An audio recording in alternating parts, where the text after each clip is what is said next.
Dan ini yang keempat. Yang keempat itu ada orang di situ, di dekatnya itu ada daging yang bagus, di sampingnya ada daging yang bagus, yang berkualitas, yang kalau dilihat itu enak dipandang, dilihat dan insya Allah rasanya enak. Dan di samping sampingnya berikutnya adalah daging yang busuk, daging yang ada nanahnya, daging yang ada belatungnya. Ternyata yang dimakan adalah daging yang Kemudian Rasulullah tanya kepada malaikat Jibril, "Hai Jibril, itu pertanda manusia yang bagaimana?" Manusia yang itu adalah manusia, seorang laki-laki yang meninggalkan istri-istrinya yang halal, kemudian nyari wanita-wanita yang Bapak Ibu yang ternyata kayak gitu Pak, itu gimana kayak gitu, hati-hati. Tapi bapaknya juga salah satunya bapak, ibunya juga loh, hati-hati ya Bu. Jadi yang namanya, jadi nanti yang makanya ibu-ibu itu pernah lihat, pernah dengar istilahnya itu yaitu pelakor. Apa Bu? Perebut. Ternyata ada istilah baru yaitu senior. Apa itu? Seneng istri karena namanya perselingkuhan itu gak ada laki-laki tok, gak ada Bu. Yang namanya perselingkuhan itu ternyata ada laki-laki juga ada perempuan. Dan penyebabnya ini jangan terlalu disalahkan bapak-bapaknya, itu tak bela Pak, sabar Pak, tak bela. Jadi ternyata yang namanya selingkuh itu ada dua penyebab. Yang pertama penyebab yang menarik, yang kedua penyebab yang mendorong. Nah, yang mendorong ini adalah yang ada letaknya di keluarganya. Sekarang saya tanya ibu-ibu. Tanyanya bapak apa ibu-ibu ya? Enaknya ya. Oh, ibu dulu. Baik. Bu, panjenengan nek sowan nang kecamatan, nek matur kalih Bapak Camat, menika ngangge basa halus napa ngoko? Bahasane tutur katanya halus napa ngoko? Halus nek kala. Sakmenika nek jenengan ngobrol kalih bapake teng dalem, menika halus napa kasar?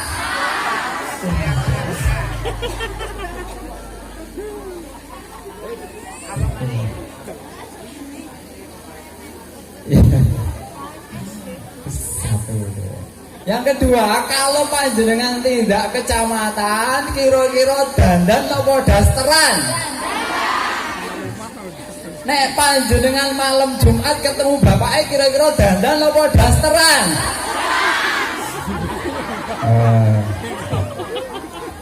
Dasternya bagi goreng gereh ya Bu ya. Iku Pak, ini faktor pendorong itu. Waduh, ini ada anak-anak ya, mohon maaf ya ini. Tapi memang nenek kayak ibu artinya harus itu Bapak. Sekarang bapak-bapaknya Bu, saya tanya ini harus bareng-bareng. Bapak, panjenengan nek duwe duit 500.000, kira-kira kabeh dikeke bojone napa sebagian disimpen? Ini ada yang bilang kabeh, ada sebagian disimpan.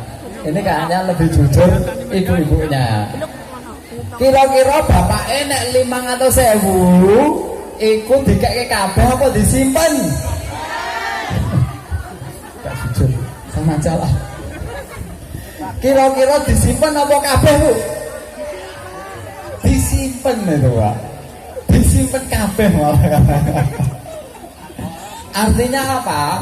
Artinya kalau pengen istrinya itu dandan ketika malam Jumat, yang dibelikan baju yang bagus Pak. Waduh, kayak ada dapat pendukung ya. Ini dilalah Dilala ibu-ibu kuwi bajunya yang bagus adalah baju seragam muslimatan. Nggih, Bu. Baju seragam arisan, nggih, Bu. Baju seragam PKK, nggih. Itu mbase karena kepeksa gak ono sing ditukokke karo bapake kayane. Leres boten, Bu? Aduh, Pak, pripun iki, Pak? Aduh, ini kayaknya ada yang salah ini video. Nanti kita perbaiki nggih Pak Kades, sareng-sareng nggih. Jadi Bapak Ibu, hati-hati dengan seperti itu, jangan sampai ada itu. Karena kita ketika sudah di depan penghulu, di depan mertua kita, kemarin sudah salaman, saya nikahkan. Bahasa apa ini? Isnadi bin sampai berbunyi sah, saya terima nikahnya, kemudian sah, maka tanggung jawab dunia akhirat. Tanggung jawabnya di dunia adalah memberi nafkah, tanggung jawabnya di akhirat adalah menyelamatkan dari api neraka. Yakin enggak ini bapak-bapaknya ini kira-kira bisa menyelamatkan dari api neraka apa enggak? Jadi tadi hikmah perjalanan paling tidak ada 4 tadi, Pak. Nanti ada 1 lagi hikmahnya. Yang pertama adalah api neraka banyak perempuannya, tapi ini tanggung jawab laki-laki. Kemudian bapak-bapak artinya. Yang kedua karena zalim memakan harta anak yatim. Yang ketiga makan makanan yang haram. Yang keempat adalah karena perselingkuhan. Jangan sampai ada naudzubillahi min dzalik. Semoga tidak ada di dunia.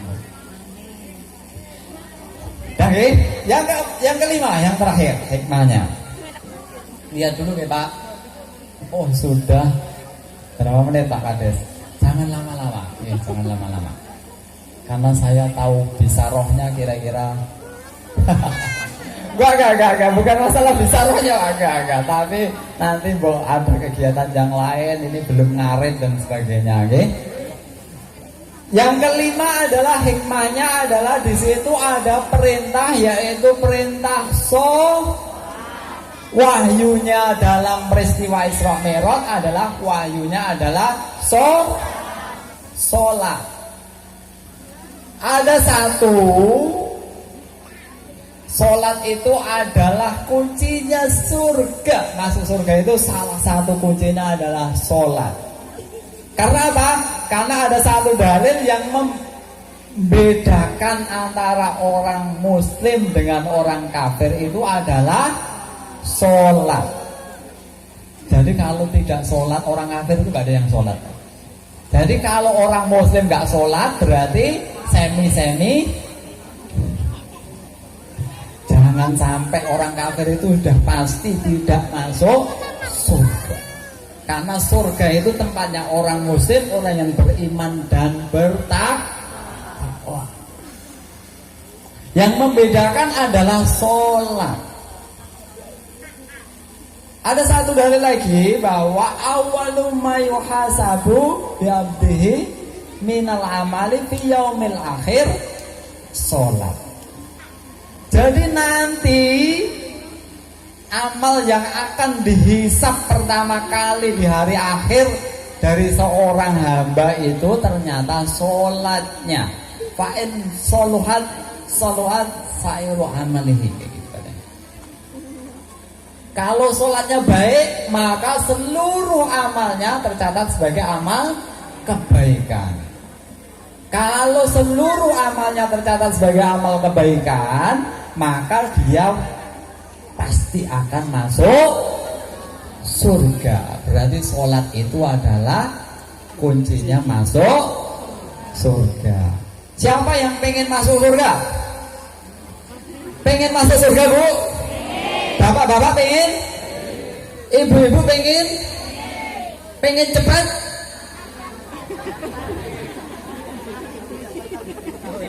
Kalau pengen cepat itu syaratnya satu, harus meninggal itu Itu rahasianya Allah Subhanahu wa taala. Bisa jadi panjenengan duluan, saya belakangan. Atau saya belakangan, panjenengan dulu. Sama nggih, Bu?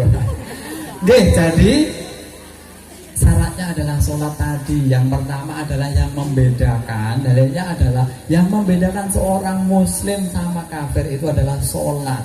Dan surga itu tempatnya orang muslim yang beriman dan bertakwa. Yang kedua tadi dalilnya adalah yang akan dihisab pertama kali adalah sholat. Apabila sholatnya baik, maka seluruh amalnya akan tercatat sebagai amal kebaikan, masuk surga. Emang kan ya? Gampang. Tapi ada syaratnya, ada satu hadis Rasulullah SAW pernah bersabda, "Shollu kama ra'aitumuni usolli." Jadi sholatlah sebagaimana saya sholat. Saya itu Rasulullah. Jadi kita itu harus sholat sebagaimana Rasulullah mencontohkan sholat. Ada dua pengertian di situ, yaitu tentang kaifiatnya, tata caranya sholat. Yang kedua, bagaimana Rasulullah sholat. Rasulullah sholat itu yang perlu diteladani paling tidak ada tiga. Yang pertama Rasulullah SAW itu kalau sholat selalu di awal waktu. Kira-kira kalau bapak-bapak panjenengan kalau sholat di awal waktu apa keri waktu? Oh, tesih tengah alas nggih. Tesih tengah alas ya Pak, saya menika. Jadi sholatnya itu di awal waktu. Sekarang saya tanya ibu-ibu, ini yang jujur kayak ibu-ibu. Kalau ada panggilan HP, kira-kira cepet-cepet apa lambat-lambat? Kalau ada panggilan azan, kira-kira cepet-cepet apa diabaikan?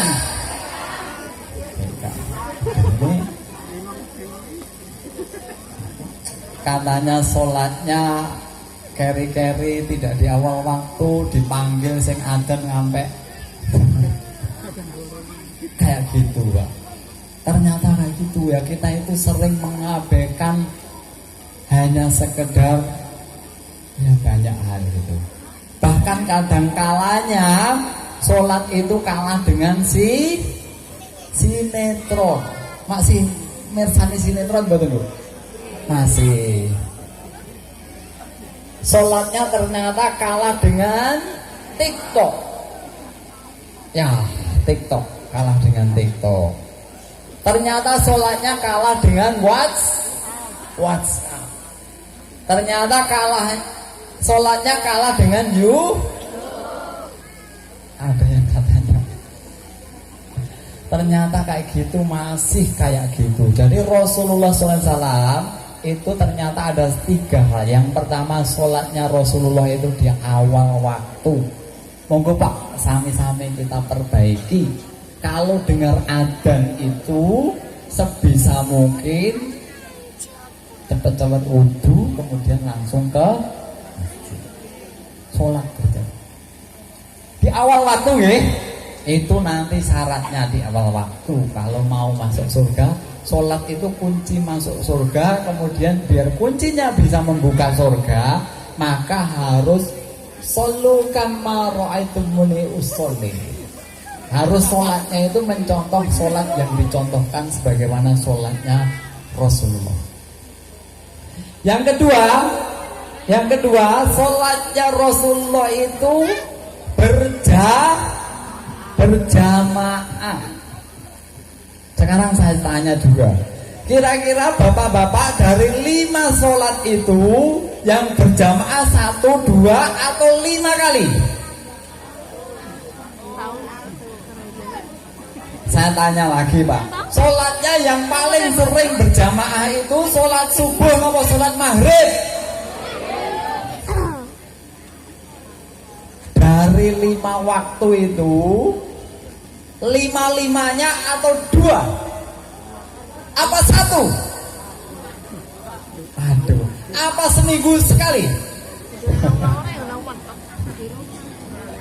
Jangan-jangan seminggu sekali, Pak. Jangan-jangan seminggu sekali. Yang dicontohkan Rasulullah itu bahkan harus sholatnya adalah bahkan Rasulullah itu pernah menyampaikan, apabila saya itu tidak kasihan pada wanita-wanita dan anak-anak di dalam rumah itu, niscaya aku bakar rumah-rumah yang laki-lakinya tidak pergi ke masjid berjamaah. Sampai kerasnya seperti itu. Artinya apa? Artinya Rasulullah itu sebenarnya menekankan sekali bahwa sholat itu harusnya Saya tanya Bu, sekarang ini saya tanya, ibu-ibu, kalau orang dikasih uang 1 juta dengan 27 juta, pilih mana? 17 juta atau 1 juta? Berarti orang yang kalau pilih 1 juta berarti orang yang Ini tenang loh Bu. Kalau 17 juta karo 1 juta pilih di. Kalau pilih 1 juta berarti orang yang pinter ya, wah itu ada yang pinter. Jadi kalau warga Binangun Dukuh Siwarak ini, kalau pilih sholatnya sendiri-sendiri, maka termasuk warganya warga yang pinter, yang pinter cuma nggak pas, itu. 17 juta karoan 1 juta ternyata pilihnya 1 juta. Itu nek duit, nek pahala ternyata pilih yang satu rata-rata, karena itu tidak terlihat. Padahal Rasulullah sudah disampaikan tadi di awal hikmahnya, salah satu hikmah dari peristiwa agung di situ adalah diperlihatkan neraka. Jadi hati-hati Pak, ini hati-hati sholatnya di awal waktu berjamaah. Yang ketiga, sholatnya Rasulullah itu tidak pernah ketinggalan, sholatnya selalu di masjid atau musola. Sekarang saya tanya, ini takmir masjidnya sini Pak? Pak Kiainya, yang imam khosnya, Pak Slamet, nek subuh jamaah pinten Pak Slamet? Pinten? Sekawan doso. Sekawan nih Pak. Sekawan niku sing setunggal muadzinnya, sing setunggal imamnya, jamaah. Ini yang salah sinten iki Pak. Saestu niku Pak ya. Aduh kawan, niki lho. Padahal ini kapasitasnya kita Pak. Nek wong 100 semua boten.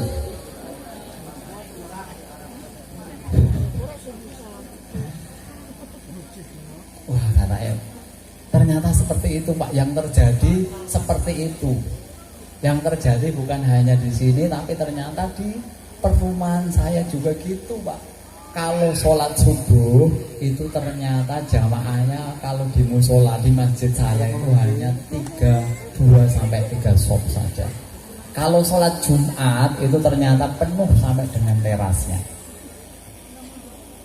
Seperti itu. Sekarang saya tanya Pak Rojab, peringatan Isra Mi'raj seperti ini itu sudah berlangsung berapa kali Pak? Sejak kecil pun wonten Pak. Pun wonten. Pak Rojab yusponipun pinten Pak Rojab Pak? 51. Waktu kecil sudah ada peringatan seperti ini. Sampun Pak.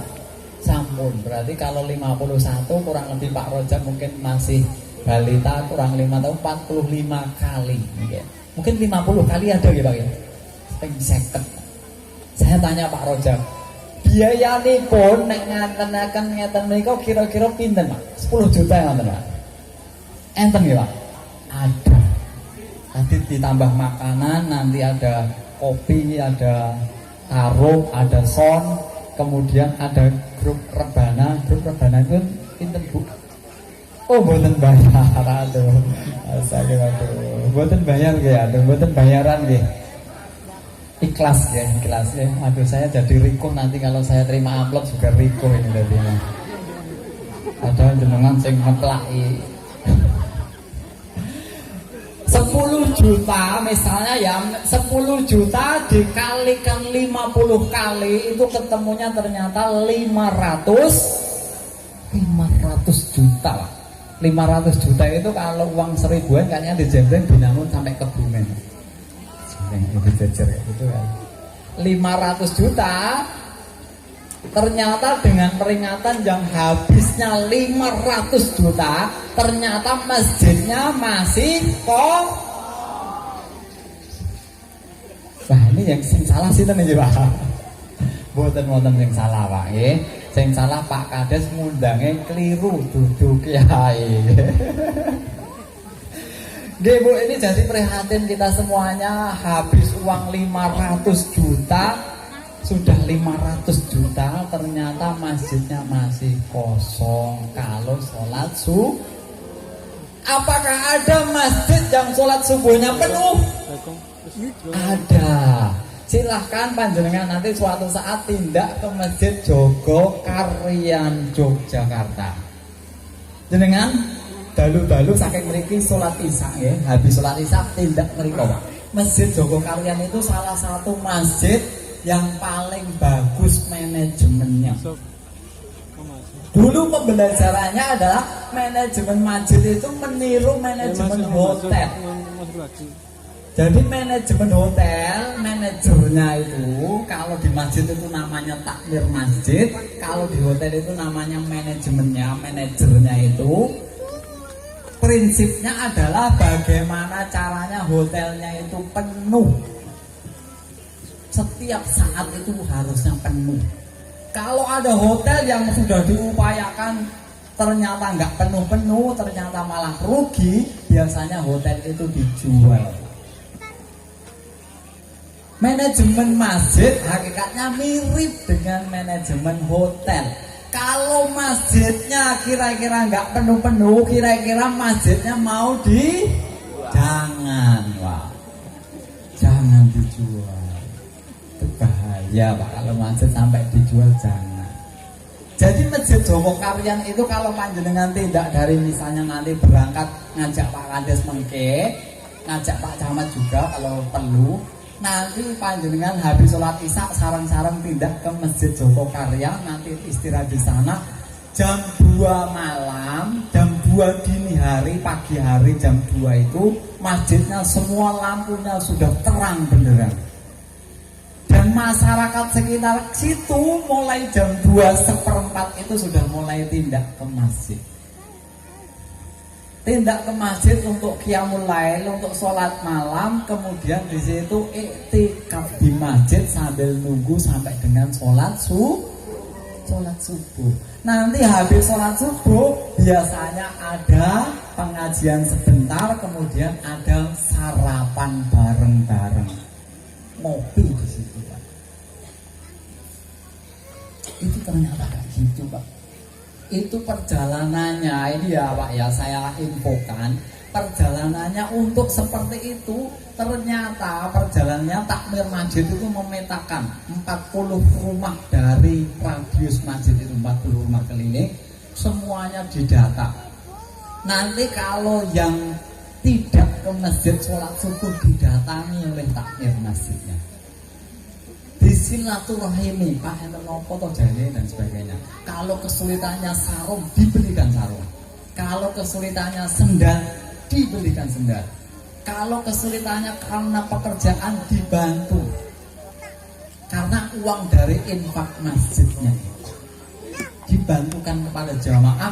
Di awal-awal itu ternyata Masjid Jogokarian itu menerapkan undangan sholat subuh berjamaah yang undangannya kayak undangan manten yang bagus itu, kayak gitu. Jadi undangannya hadirilah sholat subuh berjamaah di Masjid Jogokarian pada setiap hari pukul sekian sampai sekian dengan imam siapa. Kemudian di balik undangan itu ada hikmah dari hikmah dari sholat subuh berjamaah di situ disampaikan. Sampai seperti itu sekarang Masjid Jogokaryan itu sampai pernah diteliti radius 40 rumah dari masjid itu yang pertama didapatkan data mulai saat setelah makmurnya masjid ternyata masyarakatnya sudah tidak ada lagi yang sakit parah ke rumah sakit. Luar biasa ya. Dalam suatu waktu ternyata tidak ada yang sakit parah di rumah sakit, tidak ada. Yang kedua, ternyata anak-anak sekolahnya ternyata meningkat prestasinya dan lembut hatinya. Radius 40 rumah diteliti. Kemudian yang ketiga ternyata setelah itu ternyata semuanya merasa dimudahkan oleh Allah dalam mencari rezeki. Menjemput rezeki itu ternyata dimudahkan oleh Allah Subhanahu wa taala. Kenapa seperti itu? Karena ada dalilnya. Allah Subhanahu wa taala berfirman, "A'udzubillahi minasyaitonirrajim. Bismillahirrahmanirrahim. Walau ana ahlal qura amanu wattaqau la fatahna 'alaihim barakatim minas sama'i wal ardh." Jadi apabila penduduk suatu negeri itu beriman dan bertakwa, niscaya aku limpahkan keberkahan dari langit dan bumi. Jadi dari keberkahan itu ternyata yang sakit parah tidak ada, anak-anaknya jadi prestasinya meningkat dan hatinya lembut. Yang ketiga dimudahkan dalam menjemput rezeki Allah Subhanahu wa taala. Silahkan nanti ini kontribusinya kalau bapak-bapak suruh ke masjid, ibu-ibunya juga harus mendukung. Caranya mendukung, kalau dengar adzan silahkan HP-nya dimatikan, kemudian ditaruh, kemudian ngoyak-ngoyak bapaknya kon cepet-cepet nyames masjid. Tapi kalau wayai adzan ternyata HP-nya masih digenggam, kemudian TV-nya masih nyala sinetronnya, ya bapaknya dadine mboten semangat ke masjid. Padahal tanggung jawab bapaknya adalah itu tadi, menyelamatkan dari api neraka. Ya. Padahal ada salah satu tokoh yang menyampaikan, kalau kamu pengen melihat orang Islam, lihatlah di hari raya. Hari raya Idul Fitri, Idul Adha, nah itu adalah orang Islam yang berbondong-bondong ke lapangan, itu adalah orang Islam. Kalau pengen melihat orang Islam yang beriman dan bertakwa, maka lihatlah ketika di masjid sholat subuh. Itu adalah orang Islam yang beriman dan bertakwa. Jadi patokannya adalah sholat subuh. Nanti coba kita lihat setelah Isra Mi'raj ini, setelah hari ini kira-kira nanti nggih Pak, selamat nggih. Tapi nanti dipersani kira-kira musolane kira-kira baru hari ini yang sudah menghabiskan 500 juta, yang sudah menghabiskan 500 miliar, kira-kira sesuk niki musolane kebak mboten salat subuh njang nggih dipersani. Kalau ibu-ibu, tolok ukurnya adalah sholat subuh. Kalau ibu-ibu pengen cari mantu, gampang juga. Silahkan tanya Pak Slamet kira-kira sering sholat subuh dan mriki sopo gitu ya. Anake sopo, putrane sinten sing kira-kira sholat subuh dan. Nah, ya, nanti Pak Slamet gampang nanti bawa rokok ke Pak Slamet untuk niteni. Rokok cekap ya Bang ya? Cekap ya. Nggih Bapak Ibu, itu nggih. Cekap nggih. Cekap nggih. Cekap nggih. Nggih, cekap. Jadi yang pertama tadi sudah kami ulangi sekali lagi. Hikmah yang pertama, neraka. Jangan sampai kita terjerumus di api neraka yang panasnya luar biasa. Yang harus menjaga ibu-ibu dan anak-anaknya adalah bapak-bapaknya. agar bisa menjaganya maka harus didukung sama ibu-ibunya. Besok kalau sholat Jumat jangan disangoni 2.000, tapi sangone kudu 10. Iki Pak nggih. Tapi 10.000 ampun mampir warung nggih Pak nggih. Ampun mampir warung, ampun ditumbasaken rokok, tapi dilebetaken wonten kota infak.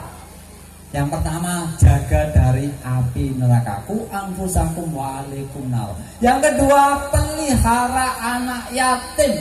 Jangan mendolimi anak yatim, jangan memakan hartanya anak yatim dengan cara yang zalim. Yang ketiga, jangan makan makanan dan minuman yang haram. Yang keempat, jangan selingkuh. Nah, ini ibu-ibu yang banter ini. Pokoknya ini penekanan dari ibu-ibu ya.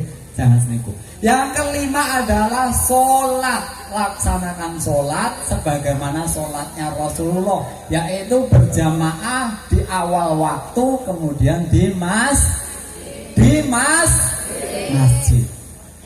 Janji loh nggih, di masjid. Nggih, pokoknya sing mangkat bapake, sing ngoyak-ngoyak ibune.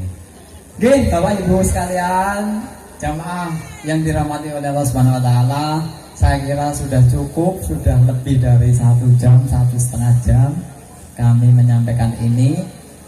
Pesan saya satu, besok lagi jangan salah ngundang. Kalau ngaji yang diundang harusnya Pak Kiai. Nggih, jadi besok jangan salah ngundang, pesan saya itu.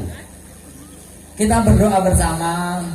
Semoga Allah Subhanahu wa taala senantiasa memberikan kekuatan dan kemampuan kepada kita agar kita bisa melaksanakan sholat sebagaimana sholatnya Rasulullah SAW, agar kita semuanya terhindar dari api neraka, agar kita semuanya bisa masuk ke surganya Allah Subhanahu wa taala, agar kita semuanya senantiasa mendapatkan rahmatnya dari Allah Subhanahu wa taala, agar kita semuanya senantiasa mendapatkan keberkahannya. Amin Allahumma amin. Itu yang dapat kami sampaikan. Sekali lagi mohon maaf atas segala salah dan khilaf. Semoga bermanfaat. Saya akhiri sekian. Assalamualaikum warahmatullahi wabarakatuh.